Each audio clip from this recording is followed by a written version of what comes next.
الفیل ہے کہ جس سال آپ کی ولادت بسعادت ہوئی، اصحاب فیل کا واقعہ پیش آیا، اس کی مکمل تفصیل جو ہے وہاں پر قرآن میں اور تفسیر میں جا کر وضاحت پڑھ سکتے ہیں۔ یہاں پر ہم اجمالی تعارف اور اہم نکات کو چونکہ ذکر کر رہے ہیں، اور ہمارا مقصود جو ہے وہ مطلوب یہی ہے، اور اس کو عبرت کے طور پر بتایا کہ لوگ شاعر اللہ کی توہین سے باز رہیں۔ اور سورۃ القریش کہ قریش کو اللہ نے اپنی نعمتیں یاد دلائیں تاکہ خالص اللہ کی عبادت کریں، جس نے ان کو عزت عطا کی، بھوک میں کھانا کھلایا، خوف سے امن عطا کیا، اور اللہ نے تمام نعمتیں ان کو عطا کی۔ اس کے بعد سورۃ الماعون ہے کہ روز جزا کو جھٹلانے والے یتیموں کو دھکا دیتے ہیں اور مسکین کو کھانا نہیں کھلاتے، نماز سے غافل ہیں، ریاکاری دکھاوا کرتے ہیں، اور عام استعمال کی چیز مانگنے پر بھی نہیں دیتے، کسی کوئی مدد نہیں کرتے۔ اس طرح سورۃ الکوثر ہے کہ اس سورہ میں پروردگار پیغمبر سے فرماتا ہے کہ ہم نے آپ کو فاطمہ الزہرا سلام اللہ علیہا کی صورت میں کوثر عطا کی ہے، اور آپ کا دشمن نسل بریدہ اور ابتر ہے، جو کہ یہ تانا دیتے تھے کہ اے رسول تیری اولاد نہیں ہے۔ تو اس صورت میں پھر اس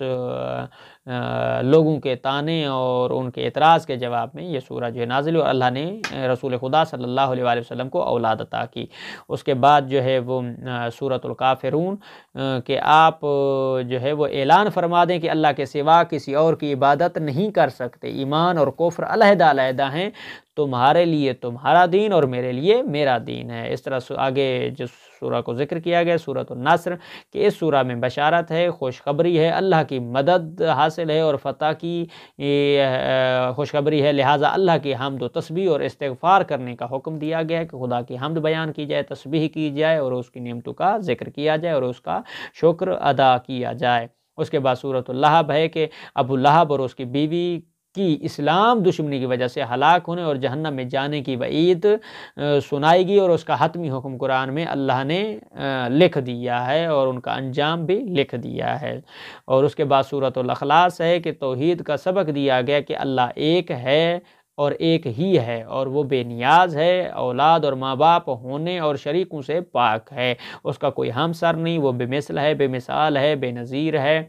اور اللہ کی ذات کی کوئی مثل نہیں ہے، کوئی اس کی مثال نہیں، وہ وحدہ لا شریک ہے، یکتا ہے، تنہا ہے، کوئی اس کا ثانی نہیں ہے، صرف وہی اللہ خالق بھی ہے، رازق بھی ہے، مالک بھی ہے، اور موت و حیات کا بھی مالک ہے۔ اور اس کے بعد جو ہے آگے پھر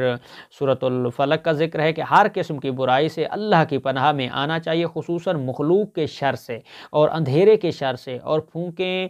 مارنے والیوں کے شر سے اور حاسد کے شر سے، اور جب وہ حسد کرے۔ اور اس کے بعد سورۃ الناس کا ذکر ہے کہ جس میں لوگوں کے رب، لوگوں کے بادشاہ اور لوگوں کے معبود کی پناہ میں آیا جائے، اور وسوسہ ڈالنے والے کے شر سے، چاہے وہ انسانوں میں سے ہوں یا جنات میں سے ہوں۔ اور اسی طرح سے ہم انشاءاللہ دعا کریں گے کہ اللہ تعالی ہمیں قرآن کو پڑھنے، سمجھنے اور اس پر عمل کرنے کی توفیق عطا فرمائے، اور ہمارے بچوں اور جوانوں کے لیے اور مومنین کے لیے انشاءاللہ امید ہے کہ یہ باعث نجات اور ہماری دنیا اور آخرت کے لیے باعث